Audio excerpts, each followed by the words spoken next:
안녕하십니까. 오늘 이 시간에서는 성년 후견에 대해서 설명해 드리겠습니다. 나이가 들면 찾아오는 치매 혹은 갑작스러운 사고나 질병으로 스스로 판단하기 어려운 상황에 놓인다면 어떻게 할까요? 재산 관리는 어떻게 하고 치료비는 어떻게 지급을 하고 치료와 관련된 중요 결정은 누가 내려야 할까요? 이런 고민을 해결하기 위해 국가가 마련한 법적 보호장치가 있습니다. 바로 성년 후견 제도입니다. 오늘은 성년 후견 제도의 종류부터 신청 방법, 법적 분쟁까지 핵심만 콕콕 집어 정리해 드리겠습니다. 성년 후견 제도는 크게 4가지로 나뉩니다.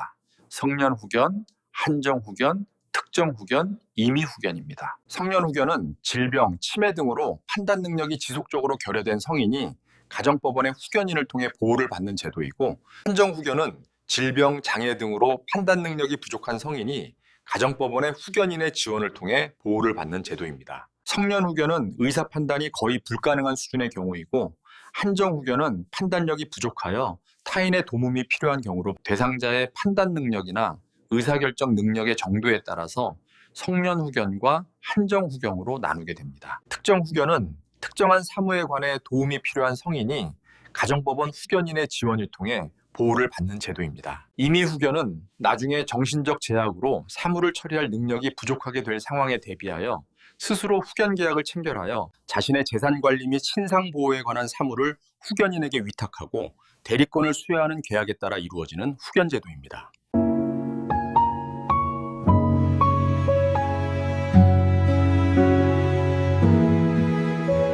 지금부터 임의 후견이 다른 성년 후견과 어떻게 다른지에 대하여 자세히 말씀드리도록 하겠습니다. 임의 후견의 가장 큰 특징은 법원이 후견인을 정하는 것이 아니라 본인이 스스로 후견인을 미리 정해둔다는 점입니다. 다른 후견은 정신적 장애가 발생한 후에 시작하지만 임의 후견은 정신적 장애가 발생하기 전에 계약을 체결합니다. 후견 범위도 다른 후견은 법원의 결정에 따르지만 임의 후견은 본인이 직접 후견 범위를 후견 계약으로 정합니다. 이와 같은 차이점으로 임의 후견은 자녀가 없거나 가족보다는 신뢰하는 제3자에게 노후를 맡기고 싶을 때 미리 자신의 노후 생활이나 재산 관리에 대해 구체적인 가이드라인을 미리 정해두고 싶을 때 주로 사용합니다. 따라서 임의 후견은 미리 쓰는 법적 유언장 또는 생전 유언장과 같은 성격이 강합니다.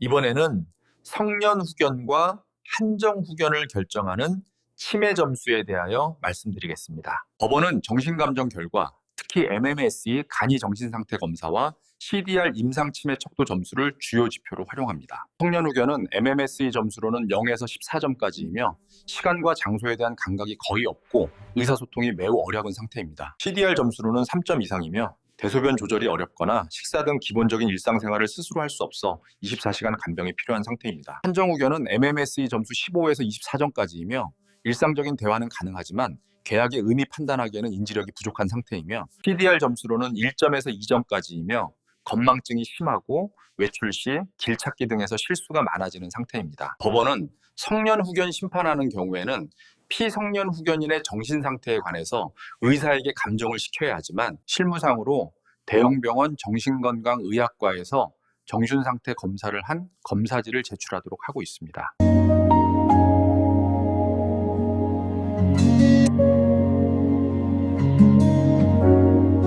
그리고 성년 후견과 한정 후견은 후견인이 할 수 있는 행위에서 차이가 있습니다. 성년 후견인은 원칙적으로 모든 법률 행위를 대리합니다. 피후견인의 결정권은 거의 인정되지 않습니다. 한정 후견인은 부동산 매매, 금전 차용 등 중요한 행위에 대해서만 동의를 받거나 후견인이 대리하도록 범위를 한정합니다. 단 성년 후견인이라도 현상 유지 정도를 넘어서는 재산의 처분, 계약 해지 등의 행위에는 가정법원의 허가를 받아야 합니다.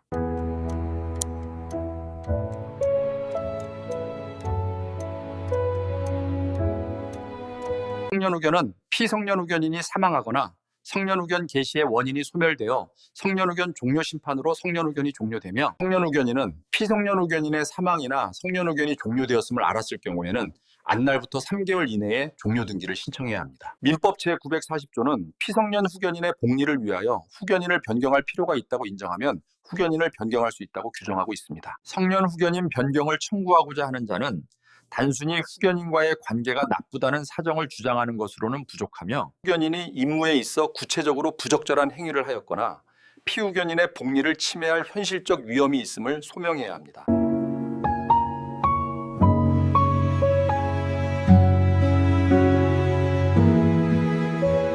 이번에는 성년 후견과 관련된 법적 분쟁에 대하여 말씀드리겠습니다. 성년 후견 사건이 증가함에 따라 친족이 성년 후견인으로 선임된 후 피후견인의 재산을 유용하는 사례가 빈번히 발생하고 있습니다. 쟁점은 친족인 성년 후견인의 형법상 재산범죄에 대하여 형법상 친족상도려 규정이 준용될 수 있는지 여부입니다. 실제 판결이 난 사건이 있었습니다. 피해자는 2011년 교통사고로 의식불명 상태에 빠져 사지마비가 되었습니다. 피해자의 친형이 2014년 성년 후견인으로 선임된 후 피해자의 교통사고 보험금 약 1억 4천만 원을 자신의 계좌로 이체하고, 그중 1억 2천만 원으로 피해자가 아닌 친형인 후견인 자신의 명의로 빌라를 구입하는 데 사용을 하였습니다. 이에 대하여 제주지방법원은 후견인은 법원의 관여하에 공적 지위에서 피후견인의 재산을 관리하는 자이므로 친족관계를 이유로 하는 형사책임면책 규정인 친족상도려가 준용될 수 없다고 횡령죄 유죄를 선고하였습니다. 이는 성년 후견 제도의 공적성경 및 법원의 관리함에 수행되는 후견 사무의 본질에 비추어 타당한 판결입니다. 이 경우 형사책임뿐만 아니라 민법상 손해배상 책임을 지며, 또한 법원은 직권으로 후견인을 변경하거나 해임할 수 있습니다. 다음으로 후견인 동의 없이 피성년 후견인이 작성한 유언에 대하여 효력이 있는지 말씀드리겠습니다. 법원은 민법 제1062조는 피성년 후견인의 유언에 대하여는 민법 제10조 및 제13조가 적용되지 않는다고 명시하고 있으므로 피성년 후견인 또는 피한정 후견인은 의사 능력이 있는 한 후견인의 동의 없이도 유언을 할 수 있다고 판결하였습니다. 이는 법원이 피성년 후견인이라도 의사 능력이 있는 상태에서 작성한 유언은 효력이 있으므로 성년 후견인의 동의가 없다는 이유로 유언의 무효를 주장하는 것은 허용되지 않음을 명확히 하였다는 점에서 의미가 있습니다.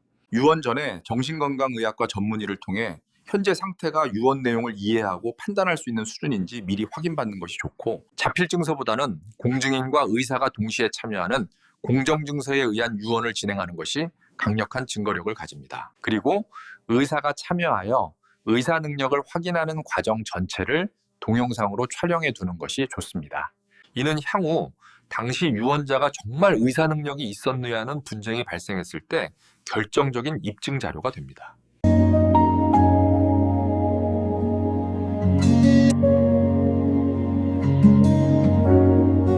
나이가 드는 것은 누구에게나 찾아오는 자연스러운 과정입니다. 성년 후견 제도라는 법적 울타리가 있으니 미리 준비할 수 있습니다. 갑작스러운 사고나 질병은 예고 없이 찾아오지만 그 이후의 법적 관리는 우리가 미리 결정할 수 있습니다. 본인의 재산 관리와 신상 보호를 위해 구체적인 가이드라인을 직접 정해두는 임의 후견이라는 제도가 있으니 여러분의 소중한 권리, 법의 테두리 안에서 지혜롭게 지키시길 바랍니다. 가사법 전문 변호사 안경진 변호사입니다.